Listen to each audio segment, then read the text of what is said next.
হরে কৃষ্ণ। আজ 14ই চৈত্র 1432 ও 29শে মার্চ 2026 রবিবার একাদশী কামোদা। এই একাদশী কামোদার দিনে আমি শ্রীমদ্ ভাগবতম পাঠ করছি। আজ আমি পাঠ করছি শ্রীমদ্ ভাগবতমের চতুর্থ স্কন্দ দ্বিতীয় ভাগ 24তম অধ্যায় রুদ্রগীত কীর্তনের শ্লোক 38 থেকে 40। হরে কৃষ্ণ কৃষ্ণ কৃষ্ণ হরে হরে, হরে রাম রাম রাম হরে হরে। শ্লোক 38। নমো ঊর্জ ঈশে ত্রজ্জাপতয়ে যজ্ঞ রে তসে তৃপ্তিদায় চ জীবানাং নমো সর্বরসাত্মনে। অনুবাদ: হে ভগবান, আপনি পিতৃলোক ও দেবতা লোক হরে কৃষ্ণ আপনি পিতৃলোক ও দেবতাদেরও পোশাক। আপনি চন্দ্রলোকের অধিষ্ঠাত্রী দেবতা এবং 3 বেদের প্রভু। আমি আপনাকে আমার সশ্রদ্ধ প্রণতি নিবেদন করি, কারণ আপনি সমস্ত জীবের তৃপ্তির আদি উৎস। তাৎপর্য: এই জড় জগতে যখন জীবের জন্ম হয়, বিশেষ করে মনুষ্যরূপে, তখন দেবতাদের প্রতি, ঋষিদের প্রতি এবং সাধারণ জীবদের প্রতি তার কতকগুলি ঋণ থাকে। সেই সম্বন্ধে শাস্ত্রে বলা হয়েছে, দেবর্ষি ভূতাপ্ত নৃণাং পিতৃনাম। এইভাবে পিতৃদের প্রতি, পূর্বপুরুষদের প্রতি মানুষের ঋণ থাকে।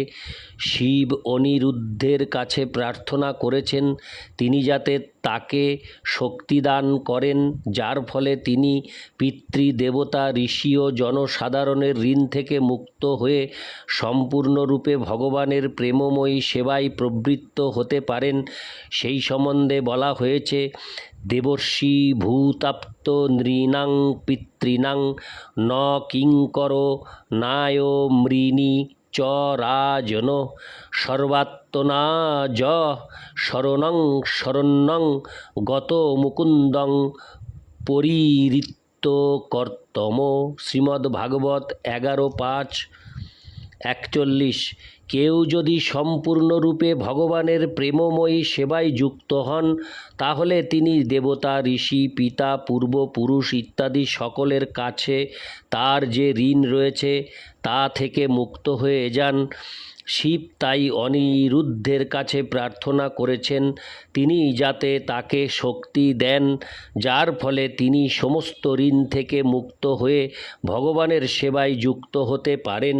চন্দ্রলোকের অধিষ্ঠাত্রী দেবতা সোম হচ্ছেন জীবের জিহ্বার দ্বারা খাদ্যের স্বাদ গ্রহণ করার ক্ষমতা প্রদানকারী দেবতা। শিব অনিরুদ্ধের কাছে প্রার্থনা করেছেন তিনি যেন তাকে শক্তি প্রদান করেন, যার ফলে তিনি ভগবৎ প্রসাদ ছাড়া অন্য কোনো কিছুর স্বাদ গ্রহণ না করেন।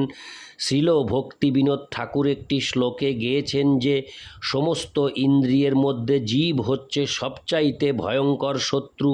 কেউ যদি তার জিহ্বাকে সংযত করতে পারেন, তাহলে তিনি অনায়াসে তার অন্যান্য ইন্দ্রিয়গুলিকে বশীভূত করতে পারেন।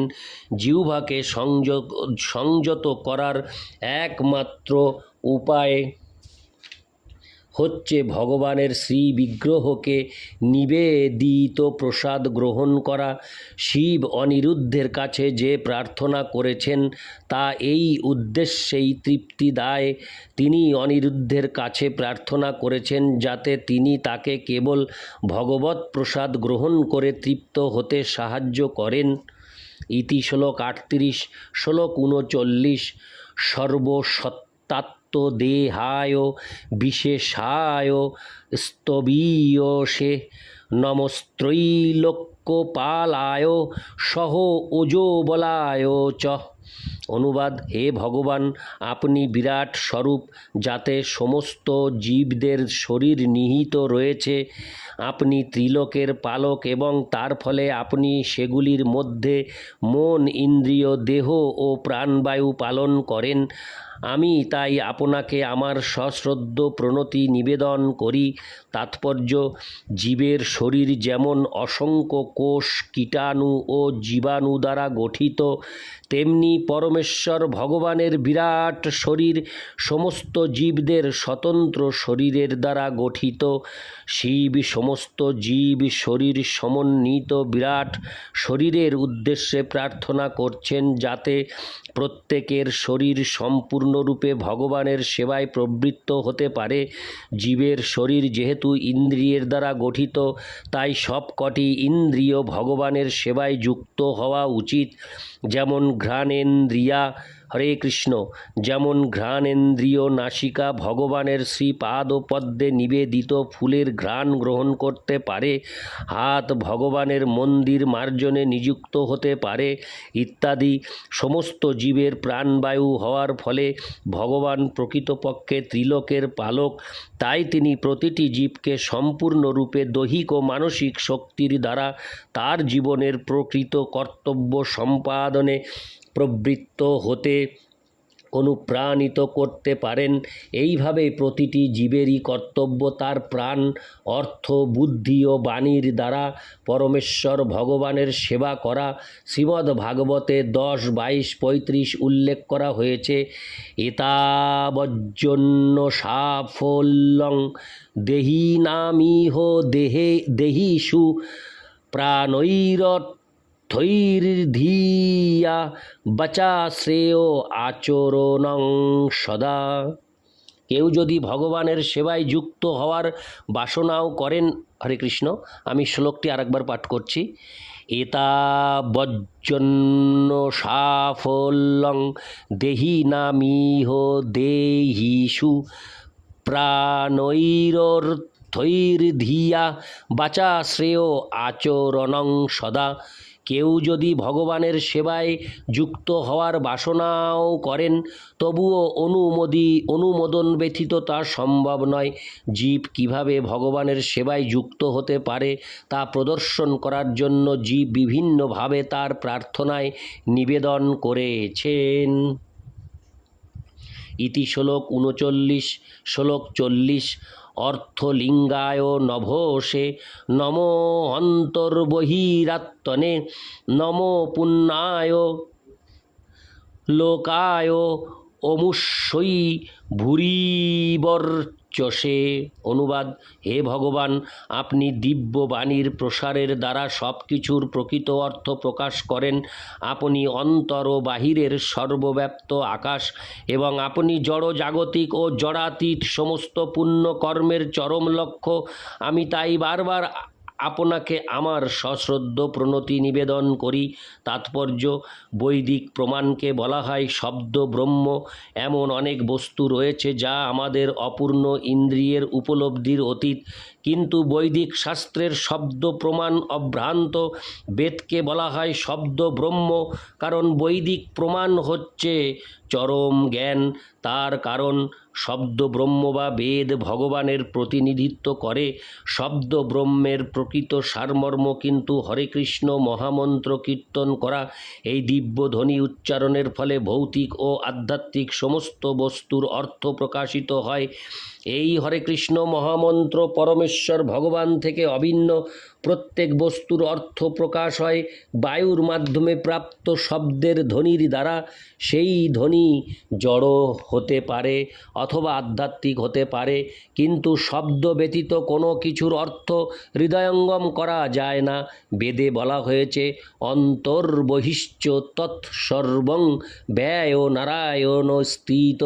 নারায়ণ সর্বব্যাপ্ত এবং তিনি অন্তরে ও বাহিরে অবস্থিত। ভগবদ্গীতাতেও 13:34 সেই কথা প্রতিপন্ন হয়েছে, যথা প্রকাশয়ত্যেক কৃৎসন্নং লোকমিমং রবি ক্ষেত্রং ক্ষেত্রী তথা কৃৎসন্নং প্রকাশয়তি ভারত। হে ভারত, এক সূর্য যেমন সমগ্র ব্রহ্মাণ্ডকে প্রকাশিত করে, তেমনি জীবাত্মা ও পরমাত্মা চেতনার দ্বারা সমগ্র দেহকে প্রকাশিত করে। পক্ষান্তরে বলা যায় যে জীবাত্মা ও পরমাত্মা উভয়েরই চেতনা সর্বব্যাপ্ত। জীবের সীমিত চেতনা কেবল তার জড় শরীরটি জুড়ে ব্যাপ্ত, আর ভগবানের পরম চেতনা সমগ্র ব্রহ্মাণ্ড জুড়ে ব্যাপ্ত। জীবাত্মা দেহের অভ্যন্তরে রয়েছে বলেই সারা শরীর জুড়ে চেতনা ব্যাপ্ত রয়েছে, তেমনি পরমাত্মা বা শ্রীকৃষ্ণের চেতনা সমগ্র ব্রহ্মাণ্ড জুড়ে ব্যাপ্ত রয়েছে বলে সব কিছু যথাযথভাবে ক্রিয়া করছে। ময়াধ্যক্ষেন প্রকৃতি সুয়তে সচরাচরম। হরে কৃষ্ণ। হে কৌন্তেয়, আমারই অধ্যক্ষতায় এই জড়া প্রকৃতি পরিচালিত হচ্ছে এবং সমস্ত স্থাবর জঙ্গম প্রাণীদের উৎপন্ন করছে। ভগবদ গীতা 9:10। শিব তাই পরমেশ্বর ভগবানের কাছে প্রার্থনা করেছেন তিনি যেন আমাদের প্রতি প্রসন্ন হন, যাতে কেবল হরে কৃষ্ণ মহামন্ত্র কীর্তন করার ফলে আমরা ভৌতিক ও আধ্যাত্মিক উভয় জগতেরই সব কিছু হৃদয়ঙ্গম করতে পারি। এই সূত্রে অমুষ্যই শব্দটি তাৎপর্যপূর্ণ, কারণ তা উচ্চতর লোক প্রাপ্ত হওয়ার পর সর্বোৎকৃষ্ট যে লক্ষ্য তাকে ইঙ্গিত করে। যারা সকাম কর্মে যুক্ত কর্মী, তারা তাদের পূর্বকৃত পুণ্যকর্মের ফলে উচ্চতর লোক প্রাপ্তি হয়। আর যারা জ্ঞানী, অর্থাৎ যারা ভগবানের দেহ নির্গত রসিচ্ছটায় কৈবল্য বা সাযুজ্য লাভ করতে চায়, তারাও চরমে তাদের বাঞ্ছিত লক্ষ্য প্রাপ্ত হয়। কিন্তু চরম স্তরে রয়েছেন ভগবদ ভক্ত, যিনি ভগবানের সঙ্গ লাভ করতে চান। তিনি বৈকুণ্ঠ লোক বা গোলক বৃন্দাবনে উন্নীত হন। ভগবদ্গীতায় 10-12 ভগবানকে পবিত্রং পরমম বা পরম পবিত্র বলে বর্ণনা করা হয়েছে। সেই কথা এই শ্লোকেও প্রতিপন্ন হয়েছে। সুখদেব গোস্বামী উল্লেখ করেছেন যে যে সমস্ত গোপ বালকেরা ভগবান শ্রীকৃষ্ণের সঙ্গে খেলা করেছিলেন তারা কোনো সাধারণ জীব ছিলেন না। জন্ম জন্মান্তরের পুঞ্জীভূত পুণ্যের ফলে মানুষ পরমেশ্বর ভগবানের সঙ্গ করার সৌভাগ্য অর্জন করে, যেহেতু পবিত্র আত্মাই কেবল তাকে প্রাপ্ত হতে পারেন। তাই পরমেশ্বর ভগবান হচ্ছেন পরম পবিত্র। ইতি শ্লোক 40। হরে কৃষ্ণ কৃষ্ণ কৃষ্ণ হরে হরে, হরে রাম রাম রাম হরে হরে।